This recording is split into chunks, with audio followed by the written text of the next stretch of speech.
Good morning class. आज मैं आपको जो ITI में वर्कशॉप कैलकुलस की बुक होती है, इसमें एक चैप्टर है मेंसुरेशन यानी कि क्षेत्रमिति का। उस चैप्टर के कुछ बेसिक्स फार्मूले मैं आज आपको बताऊंगा। तो ये जो सवाल इसमें है बहुत महत्वपूर्ण है। ये जो आपका चैप्टर है, ये वर्कशॉप कैलकुलस की बुक है। इसमें जो सवाल आने वाले ये सिर्फ ITI में ही नहीं, आपके कॉम्पिटेटिव एग्जाम में भी काम आएंगे। तो आप इनको ध्यान से पढ़ें और समझें। देखिए, पहले हम इसमें आपको बताएंगे कि जो मेंसुरेशन होता है, इसमें हम कुछ आकृतियों का अध्ययन करते हैं। जैसे कि आपकी आयत हो गया, त्रिभुज हो गया, चतुर्भुज हो गया। इसमें जो आकृतियां होती हैं, और आकृतियां भी दो प्रकार की होती हैं मेंसुरेशन में। एक होती है 2D, दूसरी होती है 3D। 2D वे आकृतियां होती हैं, इसमें कुछ जैसे कि चतुर्भुज हो गया, त्रिभुज हो गया, ये आपकी 2D होती है यानी 2 डायमेंशनल। और दूसरी जो होती है 3D यानी कि 3 डायमेंशनल जो होती है आकृतियां, जिसमें सॉलिड कोई भी वस्तु सॉलिड स्टेट में है तो वो आपकी 3D के अंतर्गत आती है। कहने का मतलब कोई गेंद हो गया, पाइप हो गया, वेलन हो गया, जिसमें ऊंचाई भी सम्मिलित होती है, वो आपकी 3D के अंतर्गत आती है। तो ध्यान से समझिए, हम आपको आज बता रहे हैं। सबसे पहले हम बताएंगे कि आपको त्रिभुज कितने प्रकार के होते हैं, क्योंकि मेंसुरेशन में सबसे पहली आकृति हम त्रिभुज से प्रारंभ करेंगे।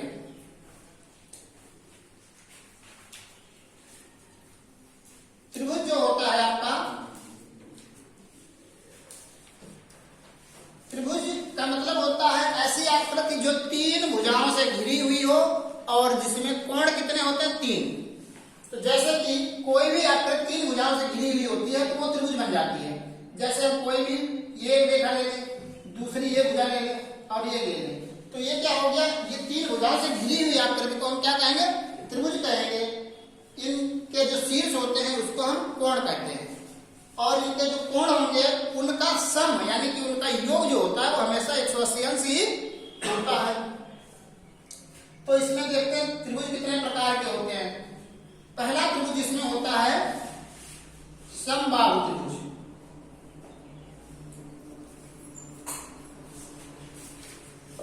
समबाहु त्रिभुज जो होता है, इसके नाम से ही आपको पता होना चाहिए, समबाहु जिसकी सभी भुजाएं बराबर हों वो समबाहु त्रिभुज होता है। जैसे आपका ये त्रिभुज है, ठीक है, इसकी मान लेते हैं सभी भुजाएं क्या है, बराबर हैं। तो अगर सभी भुजाएं बराबर हैं तो इसको हम A मानेंगे, इसको भी A मानेंगे और इसको भी A मानेंगे, क्योंकि भुजाएं तो बराबर हैं। इसलिए कोई एक हम राशि से इसको इंडिकेट कर सकते हैं, प्रदर्शित कर सकते हैं। तथा इनके कोण को हम क्या करेंगे, इसको A, B और C मानेंगे। तो अब आपको क्या करना है, समबाहु त्रिभुज के फार्मूले क्या इसमें प्रयोग करते हैं हम सवालों को हल करने के लिए, वो देखिए। तो आपको याद होना चाहिए कि पहली कंडीशन क्या होती है, हम इसमें निकालते हैं इसका क्षेत्रफल। यदि हमें भुजाएं पता है तो इसमें निकालेंगे हम क्षेत्रफल। समबाहु त्रिभुज का क्षेत्रफल हो जाएगा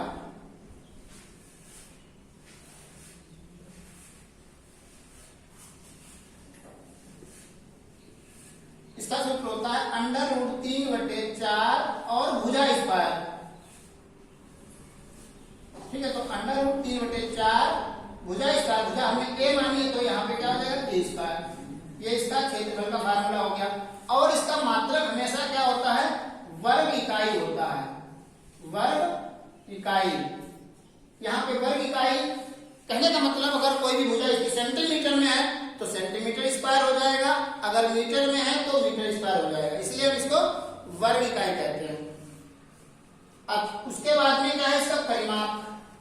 परिमाप देखिए, परिमाप जो होता है इसका, देखो कोई भी आकृति हो, चाहे आपकी चतुर्भुज हो, चाहे त्रिभुज हो, चाहे वृत्त हो, तो उसका जो परिमाप होता है उसकी चारों तरफ की भुजाओं का सम होता है, वही परिमाप होता है। तो परिमाप क्या हो जाएगा, इसमें देखिए चारों तरफ की भुजाएं क्या है, A और A। यहाँ पर अगर कोई बिंदु माना जाए तो उसके चारों तरफ भुजाएं कितनी है, 3 है। तीनों का सम कर देंगे तो परिमाप हो जाएगा, यानी A + A और A, तो कितना हो गया, 3A। ये क्या हो गया, परिमाप। इसका मात्रक इकाई होता है। मतलब इसमें कोई भी राशि की गुणा नहीं होती, सिर्फ सम किया गया होगा। ठीक है, उसके बाद में क्या करना है, हमको एक कंडीशन और याद रखनी है, इस पे भी आधारित कुछ फार्मूले नहीं, कुछ सवाल पूछे जाते हैं। त्रिभुज के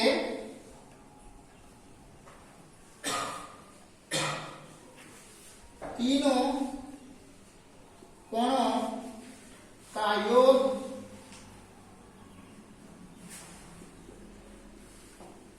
(180) होता है।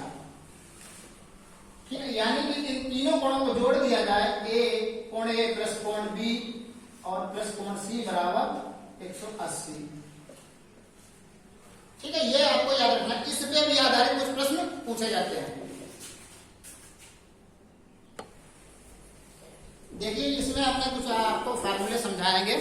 त्रिभुज मुख्य रूप से 4 प्रकार के होते हैं और इसमें कुछ जो फार्मूले महत्वपूर्ण प्रयोग किए जाते हैं त्रिभुज के सवालों को हल करने के लिए, वो हम बताएंगे।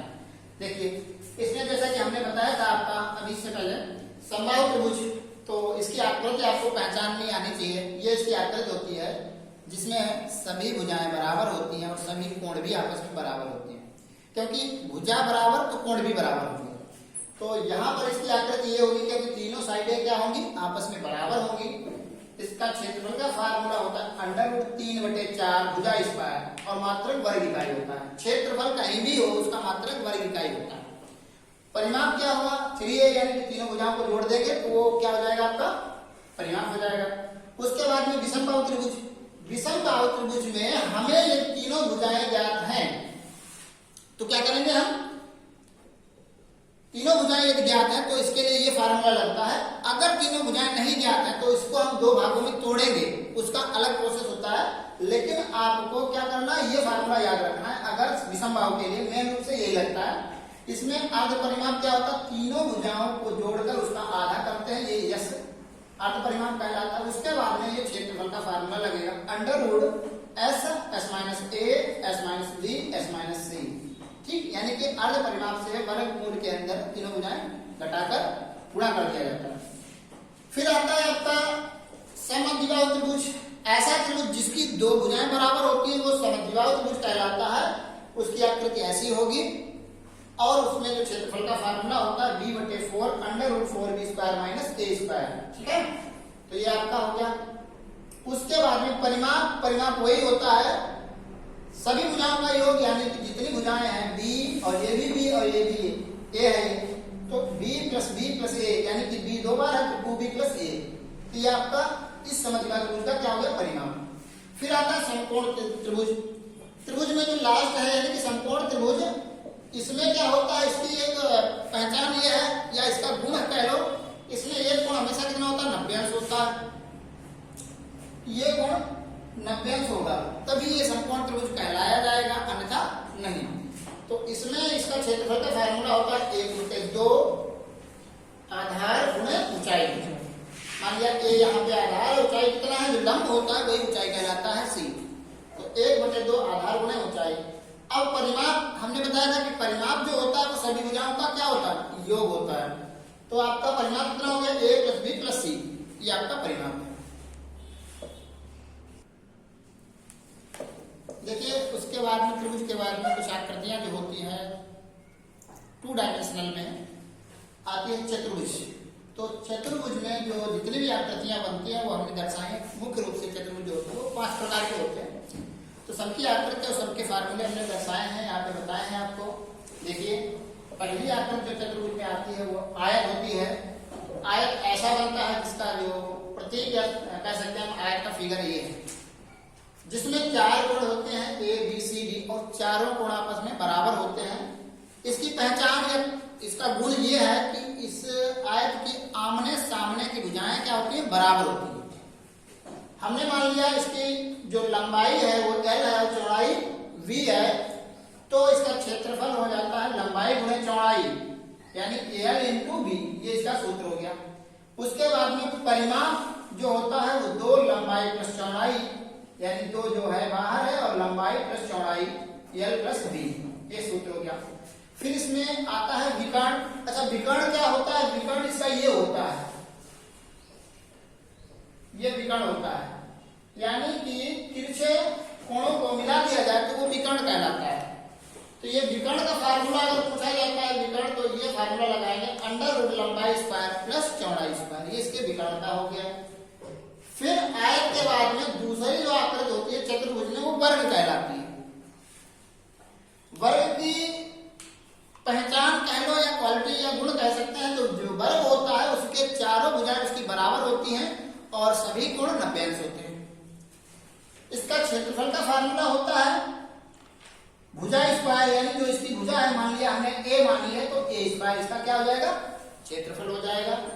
परिमाप, परिमाप क्या होता है, सभी भुजाओं का योग होता है। परिमाप इसमें क्या हो जाएगा, ए प्लस ए प्लस ए और ये, यानी सभी चारों भुजाओं को जोड़ दिया तो ये इसका क्या हो गया, परिमाप हो गया। सेम उसी प्रकार इसमें विकर्ण का भी पूछ लिया जाता है कभी कभार जो सवाल, तो इसका विकर्ण का फार्मूला a अंडर रूट 2 होता है। ये उसी से निकल के आया है, ठीक है, वो समझाएंगे। उसके बाद में आपका जो तीसरी आकृति है चतुर्भुज में, वो है समचतुर्भुज। समचतुर्भुज की आकृति ऐसी होती है और इसके क्षेत्रफल का सूत्र होता है 1/2 विकर्णों का गुणनफल, यानी इसमें जो तिरछे जो कटे हुए हैं ये रेखाएं आपको दिख रही हैं, ये विकर्ण होते हैं इसके, यानी आमने सामने के कोणों को मिला दिया जाए तो वो विकर्ण होते हैं। और विकर्णों का गुणनफल यानी 1/2 विकर्णों का गुणनफल, इसके क्षेत्रफल का फार्मूला होता है यानी 1/2 d1 d2। हमने d1 और d2 इसके विकर्ण माने हैं। फिर परिमाप क्या हो गया, परिमाप यानी कि वही चारों भुजाओं का योग। इसमें भी चारों भुजाएं बराबर होती हैं और लेकिन इसमें कोण आपस में बराबर नहीं होते हैं। ये वर्ग के प्रकार का ही है, लेकिन इसमें अंतर सिर्फ वर्ग और समचतुर्भुज में ये है कि भुजाएं तो बराबर होती हैं लेकिन कोण बराबर नहीं होते हैं, जबकि वर्ग में सभी कोण भी आपस में बराबर होते हैं। फिर आता है आपका समांतर चतुर्भुज। समांतर चतुर्भुज की आकृति ऐसी बनती है और इसका जो क्षेत्रफल का फार्मूला होता है 1/2 आधार गुणे ऊंचाई, सॉरी 1/2 नहीं, सिर्फ आधार गुणे ऊंचाई। यहाँ पर आधार आपका मान लेते हैं a है, तो ऊंचाई कितनी है, h1। सेम अगर आधार मान लिया इस चतुर्भुज को खड़ा कर दिया गया, b आधार बना दिया गया, तो उस पे क्षेत्रफल निकालना होगा, तो b गुणे इस पे जो ऊंचाई होगी वो h2, तो ये इसके क्षेत्रफल का फार्मूला हो जाएगा। और परिमाप तो वही होता है, सभी भुजाओं को जोड़ दो तो परिमाप निकल के आ जाता है। सेम नेक्स्ट एक और आपका फिगर बचता है चतुर्भुज में, समलंब चतुर्भुज। समलंब चतुर्भुज जो है इसकी आकृति ऐसी होती है। इसमें जो भुजाएं जो होती हैं, दो भुजाएं एक दूसरे के समांतर होती हैं और दो भुजाएं असमांतर होती हैं। भुजाएं जरूरी नहीं सभी बराबर हों। इसका जो क्षेत्रफल का फार्मूला होता है 1/2 समांतर भुजाओं का योग, यानी जो समांतर वाली भुजाएं हैं जैसे ए और सी एक दूसरे के समांतर हैं, इनका योग गुणे इनके बीच की दूरी कह लो या ऊंचाई कह लो, तो ये इसका क्या हो जाता है फार्मूला, यानी 1/2 समांतर भुजाओं का योग गुणे बीच की दूरी, जो समांतर भुजाओं के बीच की दूरी है h। उसके बाद में परिमाप क्या है, परिमाप सभी भुजाओं का योग ही होता है, a + b c और प्लस b। अच्छा, ये चीज आपको चतुर्भुज में बिल्कुल याद रखनी है।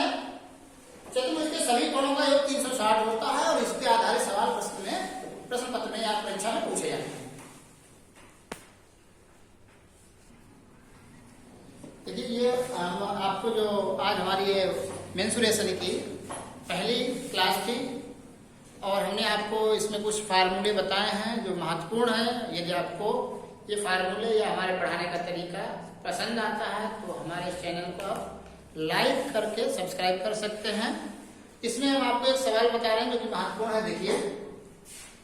देखो ये सवाल है, एक तार की एक 28 सेंटीमीटर त्रिज्या के वृत्त के आकार में मोड़ा गया, यानी एक जो तार है वो एक वृत्त के आकार में मोड़ा जाता है 28 सेंटीमीटर त्रिज्या के आकार में, ठीक है, वृत्त के आकार में, जिसकी त्रिज्या कितनी है 28 सेंटीमीटर, ठीक है।